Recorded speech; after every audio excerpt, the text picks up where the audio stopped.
Ladies and gentlemen, it is another edition of Two Tire Change here on Driving to the Top Productions, and my name is Big Rich. It is a big night here talking about lots of NASCAR. Short weekend,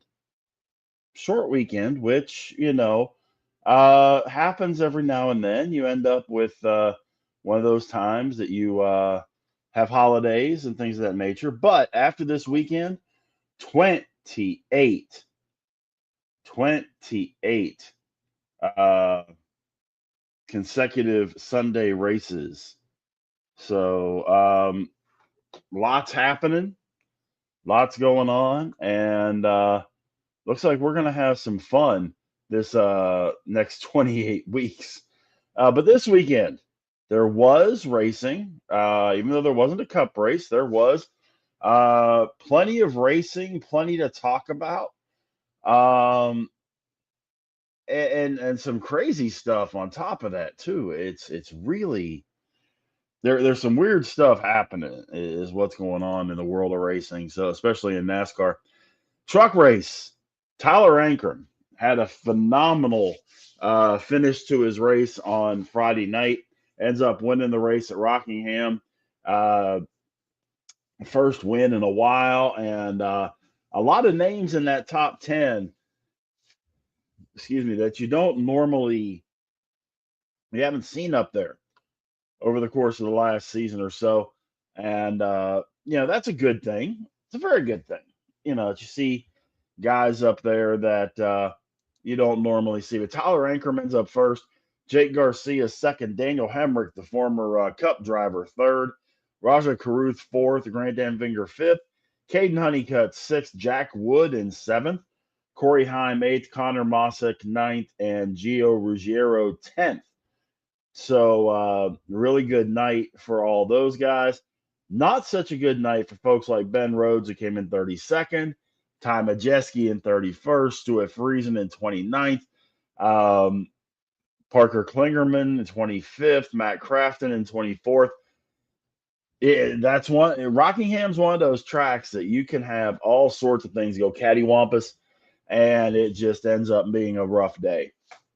It's okay though, these guys have got a lot of time to get into to get themselves straight if they had a rough week this week.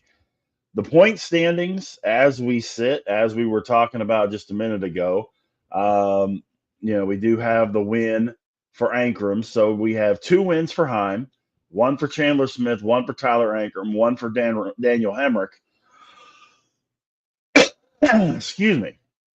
So those guys are all in the playoffs locked in.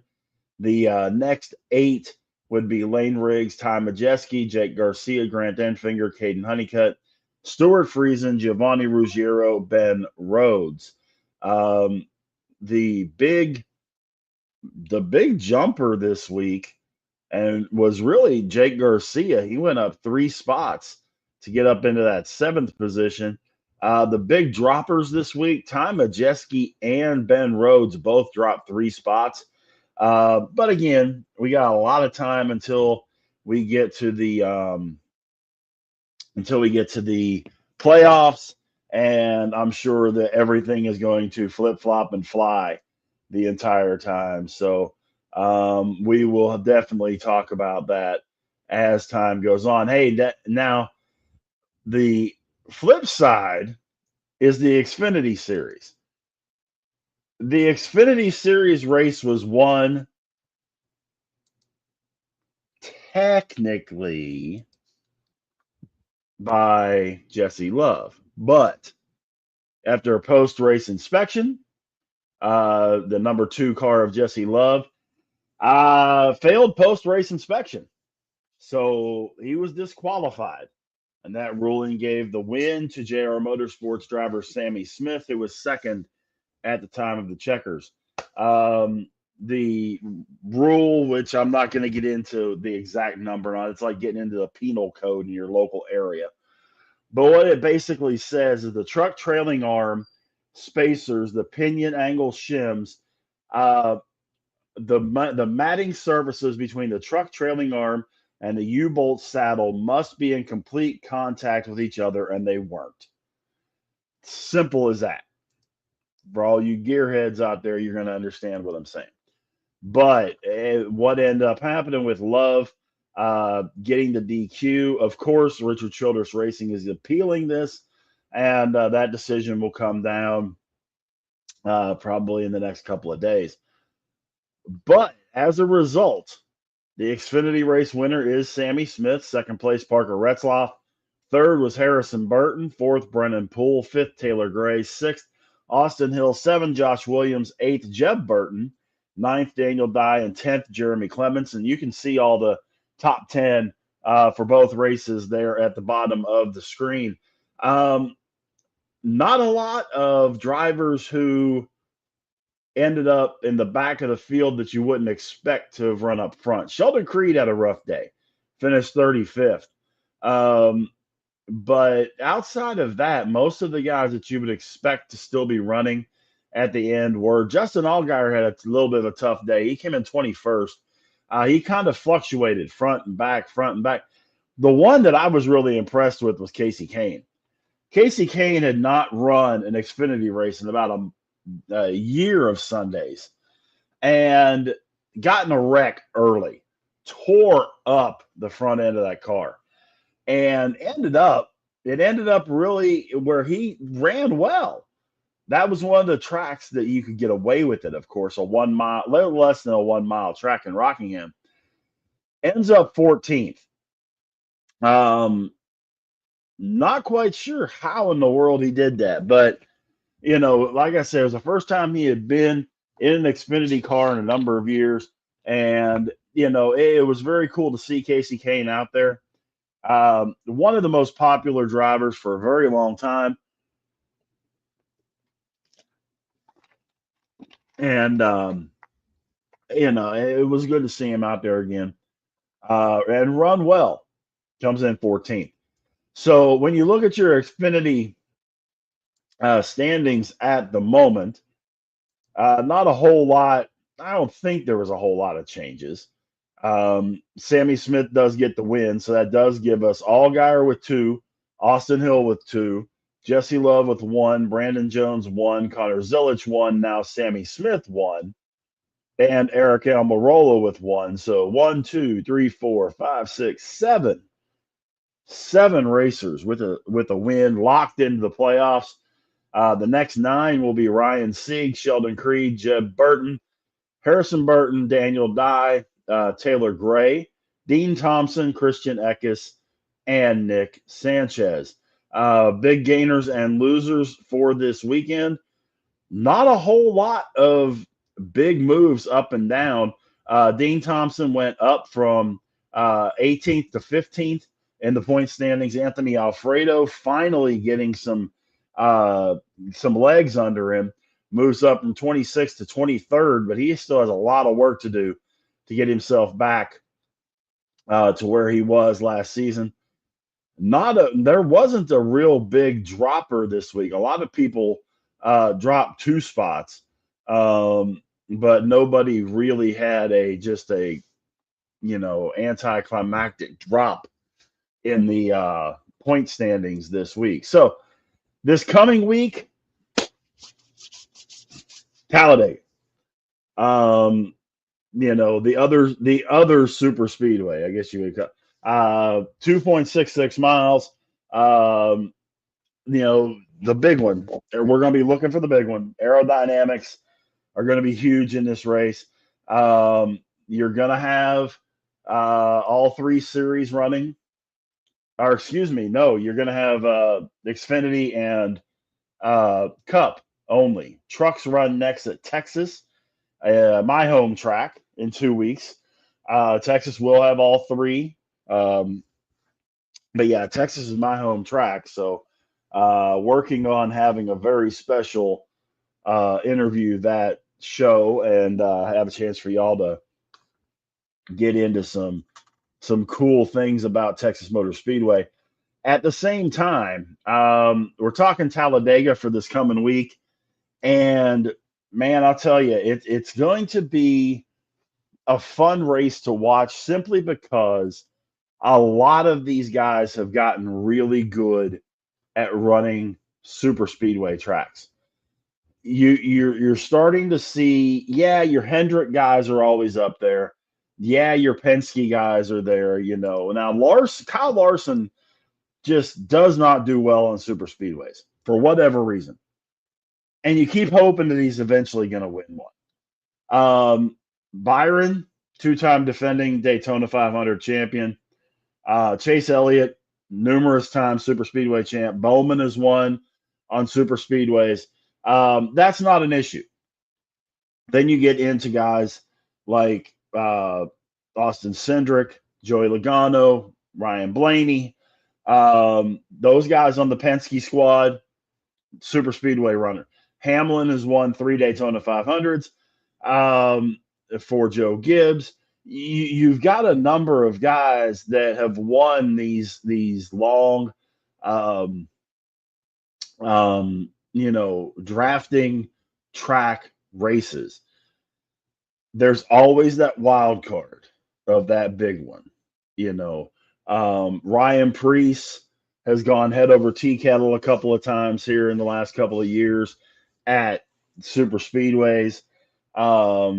There's been some really big wrecks involving a lot of cars. There's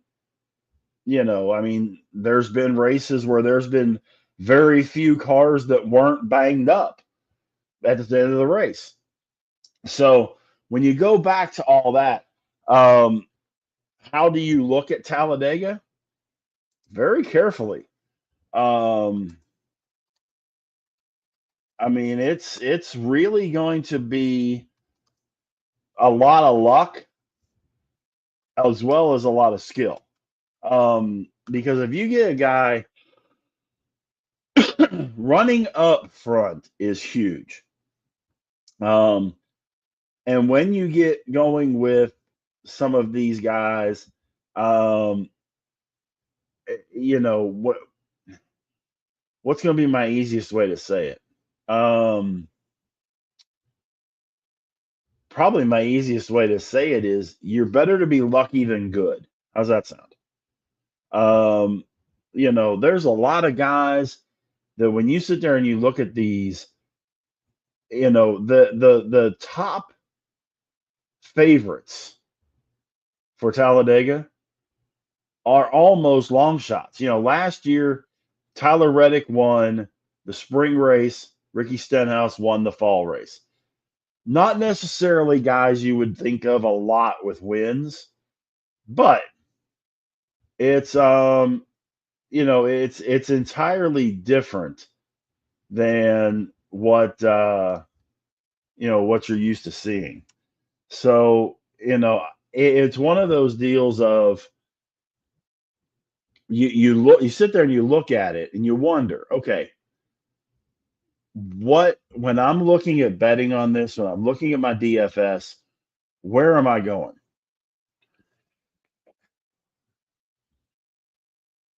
At these kind of races, you're really, really not sure.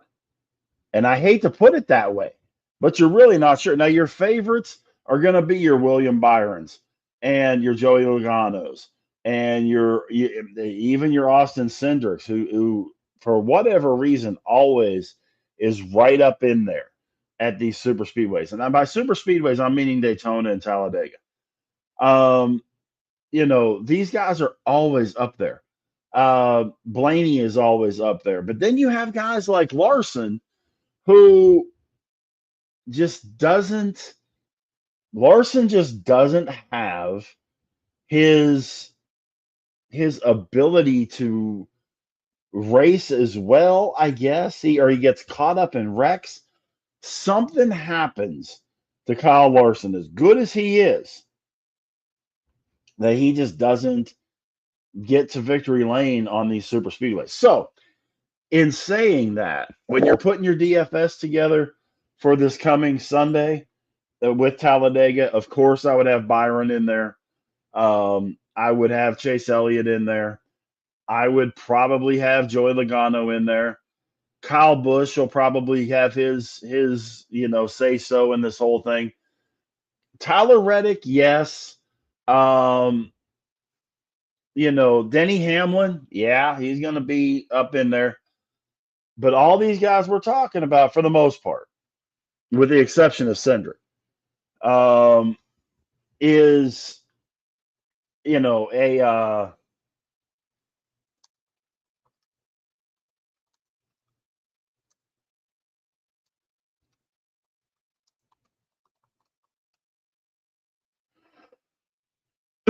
so when you're looking at some of these guys though that are the cheaper ones, and I'm interested to see if he's going to be running in this one because I haven't seen the full list. Corey LaJoy always runs well at these super speedways, and he's going to be super cheap on these things. John Hunter Nemechek is another one that always runs super well on these tracks, but will be super cheap in your DFS. Then there's guys like this is one to really kind of keep in your back pocket is Ty Dillon. For whatever reason, Ty Dillon and Austin Dillon to a degree, but Ty Dillon always seems to do well at these super speedways. Noah Gragson, and these guys are all under the radar. I mean, when you look at the betting odds right now, Justin Haley, Austin Dillon, and Gragson are all 80 to 1. Ty Dillon's 100 to 1. And any of those guys could win the race. Ryan Preece, we were just talking about, 50 to 1. Carson Hocevar is 50 to 1. Todd Gilliland's 50 to 1. So when you sit there and you're looking at what your DFS and what your odds are going to be for this race, take into consideration, yes, you can have 3, maybe 4 of those big guys up there because you can come in behind with a Ty Dillon, with a John Hunter Nemechek, with a Gragson,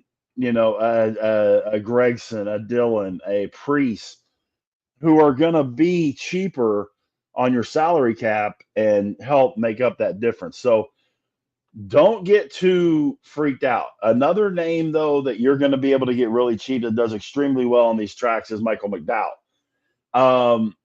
He's a great road course driver, and he's a great super speedway driver. Would not be surprised to see him near or on the pole. Spire Motorsports has done really well this season, especially at the super speedways in qualifying. Carson Hocevar, Justin Haley, Michael McDowell. Those guys did great at Daytona. They're going to do great this weekend coming up at Talladega. And, if they can stay away from the wreck, that stopped Michael McDowell twice in the last couple of years. Twice from winning races that he's gotten caught up in a wreck. One where he was trying to block somebody and the other one where he just caught up. But at the same time, when you sit there and you're looking at, like I say, your DFS, for me, I've definitely got Byron. There's no questions asked about that. I definitely have Byron on my list. I definitely have McDowell. I definitely have Hamlin. And then, as much as I hate to say it, I'll probably put Elliott in there as my 4 bigger ones. And then I'm going to loop around and grab Corey LaJoy and probably Ty Dillon on my main one. Yeah, I may put Gragson in there instead of Dillon, depending how the salary cap fits. But I'm gonna have my share of Ryan Preece. I'm gonna have my share of Justin Haley. I'll have my share of Carson Hocevar. Those guys in the middle, Preece, Hocevar, both Dillons, Haley, Gragson, those guys could be your difference in winning and you're winning big and getting your money back or losing when you're playing your DFS games this week. So keep that in mind when you do that, and make sure to also, when you're looking at the odds, make sure to remember the fact that sometimes, or a lot of times, it's better to be lucky than good when it comes to Talladega. Got this information today and want to share it with you. And I'm very interested in this, and I definitely want everybody's opinion on this because the candidates for the 2026 NASCAR Hall of Fame have been released. There's 15 nominees, two of which have been added for the first time: Kurt Busch and Randy LaJoie. Yes, you've heard that last name before. Randy LaJoie is Corey LaJoie's dad. Kurt Busch is Kyle Busch's brother, a former Cup champion in '04, won 34 races, including the Daytona 500. Randy LaJoie, he was the Xfinity Series champion in '96 and '97. 15 wins in Xfinity. Really good Xfinity driver. Not that great in Cup, but a really good Xfinity driver. Greg Biffle is also on the ballot this year. He won the Truck Series championship in 2000, the Xfinity championship in 2002, won 19 races in Cup. All in all, a solid career. Ran for Jack Roush Racing most of his career. I'm not 100% sold, and I'll get into who I think's going in. Would love your opinions on that. I would love to know what you think and who you think should go in. So please hit me up on that. But Neil Bonnet has been on the ballot for 6 years, one of Dale Earnhardt's best friends. They used to go fishing together. 18 career victories in Cup Series, including 2 Coca-Cola 600s. Really good broadcaster at the end of his racing career. Tim Brewer was a crew chief for over 30 years, 53 wins, including 2 Southern 500s. He led Darrell Waltrip and Cale Yarborough combined to 32 wins in a 4-year stretch, including 2 championships, 1 for each guy. Excuse me, Jeff Burton, good broadcaster. 21 Cup Series wins, 2 Coke 600s, a Southern 500. Never was really close to a championship at any level that he ran at. But a really good, solid driver and broadcaster. Randy Dorton, engine builder across all 3 series. And his engines won 3 Daytona 500s, 6 Coke 600s, 4 Brickyard 400s, 7 Southern 500s, and 5 NASCAR All-Star races. Outside of that, he didn't do much. When you think about engine builders, you think Ernie Elliott, Hendrick, Randy Dorton. I mean, he is one of those guys that you really think of when you think engine builders in NASCAR history. Harry Gant, one of my favorites way back in the day, and one of my dad's favorites too. He won 18 races, including 2 Southern 500s. 51 years old in 1991, and he went on this streak, won 4 races in a row. Don't know what happened there. And he almost won a 5th one in a row, which was really, really just crazy. Not only for a guy his age, but also at that time frame, he wasn't the guy that you would be expecting to win 4 races in a row. You're talking Earnhardt and Wallace and Waltrip and guys like that, and Allison, and you're not expecting that to be Harry Gant. Also on this list is Harry Hyde, who was crew chief in the early 70s.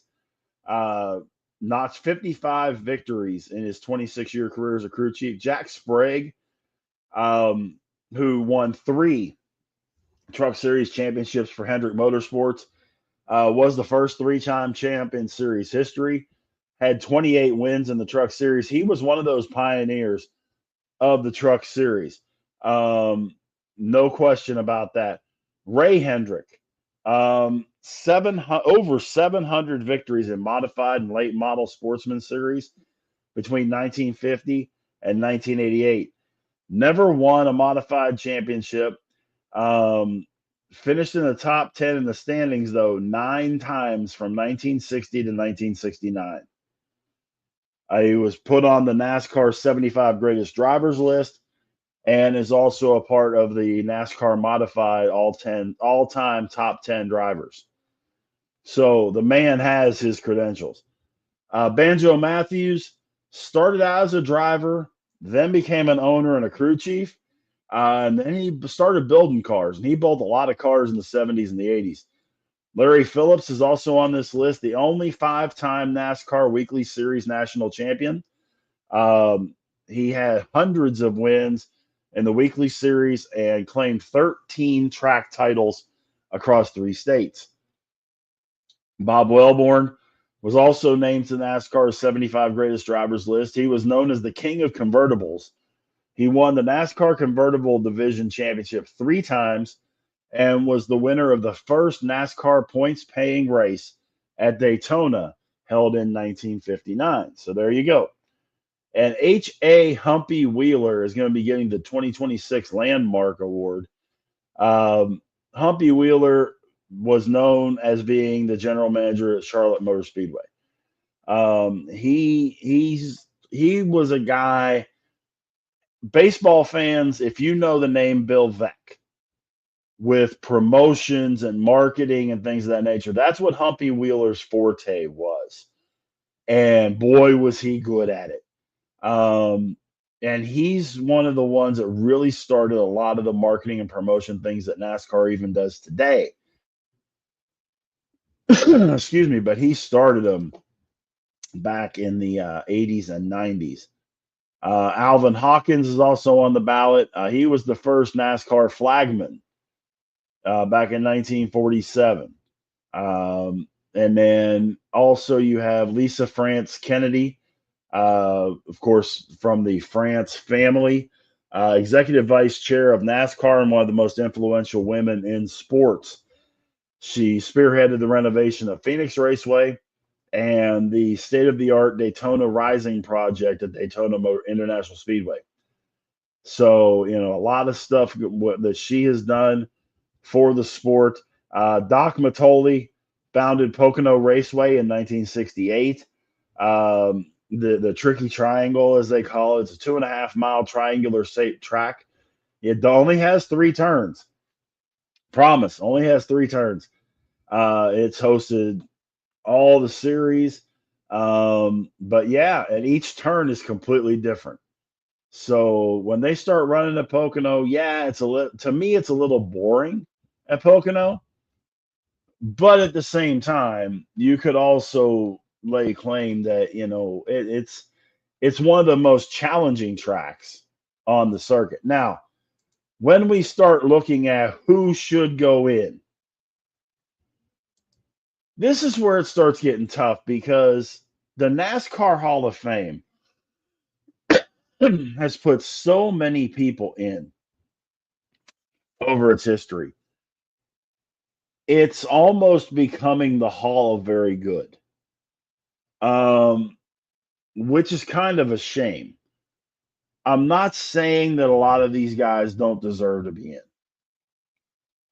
but they don't deserve to be in. If it's going to be a true Hall of Fame, you've got to be a dominant driver or a dominant portion of NASCAR in your field, whether it's crew chief, driver, engine builder, whatever, for a sustained period of time. And a lot of the guys that are getting to the point of starting to go in aren't that. They may have been a pioneer, they may have been whatever, but at the same time, you have to be a dominant guy. And these guys aren't. So when I look at this class, does Kurt Busch go in? No. I can't put Kurt Busch in. Can I put Randy LaJoie in? No. Can I put Greg Biffle in? Honestly, no. Neil Bonnet, no. Now, Tim Brewer, I mean, he had a 4-year stretch as a crew chief where he won 32 races and 2 championships. That's a winner. Tim Brewer should go in. Jeff Burton, no. Randy Dorton, absolutely. When you've built engines that won 9 championships across the 3 series, and including winning 3 Daytonas, 6 Coke 600s, 4 Brickyard 400s, 7 Southern 5, yeah, you're in. So as it sits right now, I would have Dorton and Tim Brewer in. Do I put Harry Gant in? As much as I like Harry Gant and as much as I really enjoyed pulling for him, I can't do it. And I'm sure he's going to get in, but I can't put him in. Harry Hyde, no. Jack Sprague, yeah. I mean, for a stretch of time, he was the driver in the Craftsman Truck Series. It was him and Mike Skinner and 1 or 2 other guys, and that was it as far as the dominant guys. So would I put Jack Sprague in? Yes, I would. I would put Jack Sprague in. So we got 3. Jake Elder, no. Ray Hendrick, yeah. I mean, I realize that it's not Cup, it's not Xfinity, it's not trucks, but 700 victories in modified and late model sportsman series in 38 years. That's 20 wins a year. And he never won a title. Finished in the top 10 in the standings 9 times in a 10-year period. There you go. Dominance over a sustained period of time. There you go. So when you look at Ray Hendrick, that's another one. So we got 4. We've got Ray Hendrick, we've got Jack Sprague, we've got Randy Norton, and we've got Tim Brewer. And that's it, boys and girls. That's the only. Well, no. Well, Humpy Wheeler's already going in under the landmark award. But those are the only 4 guys that I can see qualifying to go in this year. And I know. Before any of the old school guys or anybody else starts giving me all kinds of grief about this, I'm sorry. I'm sorry. I can't see putting those other guys in. I was never a Kurt Busch fan, but that doesn't matter. I was a Neil Bonnet fan, and that doesn't matter. You have to look at, were they a dominant part of NASCAR for a sustained period of time? And those 4 guys were. Period. End of discussion. Those 4 guys were. I'm sure there's going to be somebody get in, maybe a Kurt Busch or whoever, that will classify as Hall of Very Good. I can't see putting them in. That's just me, and I apologize if that gets anybody upset. But at the same time, it is one of those deals. It is what it is. When we look at our current quarter pole of NASCAR right now, got to get into, who is our hero and who is our zero right now in the Craftsman Truck, Xfinity, and Cup Series. Right now in the Craftsman Truck Series, and this is not just the guy with the most wins and most points. Okay, that's not what I'm saying. Our big hero is a guy that maybe you didn't expect to do what he's doing and is doing really well. And for me, Truck Series right now is Lane Riggs. Lane Riggs is 5th in points, 2 top 5s, 3 top 10s. He has 2 stage wins, and he has really been right there in a lot of races this season, and very possibly could have won a couple of them if he didn't have a wreck or gas issues or whatever. He will win a race before this season's over. Write that one down. But Lane Riggs is my hero. And as we sit right this second, and I'm not quite sure what is going on this season for him, but Matt Crafton is just not, he's sitting 17th in points right now. And he just is not getting anywhere. He has one top 10. He has, he hasn't had a DNF. He's only won one stage. I don't know what's going on with Matt Crafton as we get to the quarter point of the season. It was going to be Raja Caruth if he didn't do what he's done the last 2 weeks. But as we sit right this second, I'm just scratching my head trying to figure out what in the heck is going on with our guy, Matt Crafton. Excuse me. In the Xfinity Series, I got to give the kudos to two guys, actually, Carson Kvapil and Brandon Jones, who are currently 5th and 6th in the point standings. Jones does have a win. Both guys have 3 top 5s. Kvapil has 4 top 10s. Jones has 5. Both guys have really, I think, exceeded expectations coming into this season. And it's been fun to watch those guys do what they're doing. On the flip side, the one that I can't really wrap my head around, and it was going to be Anthony Alfredo. But William Sawalich, I really expected him to come in and blow doors off. I really did. I expected him to come in and just be tearing everything up, beating, winning races, having top 5s, top 10s. Not the case. 2 top 10s. That's it. In fact, he has more DNFs than he has top 10s. 3 DNFs, 2 top 10s. Hopefully he can get it together. The kid has talent. Don't let anybody try to tell you anything different. The kid has a ton of talent. Not sure what's going on this season. He's just had a super, super, super slow start. And in the Cup Series, as much as I really, honest to goodness, hate to say this, my hero for the first quarter of the season has got to be Christopher Bell. 3 wins, 5 top 5s, 6 top 10s. And that is mirror. The top 5s and top 10s are only mirrored by Denny Hamlin and Kyle Larson, who both have the same numbers of both of those. But he does have that 3rd win. He did win 3 in a row. And he sits 3rd currently in points. So, as it sits right this second, okay, I got you. He's having a great season. We'll see if he can sustain it. Obviously, he's locked into the playoffs.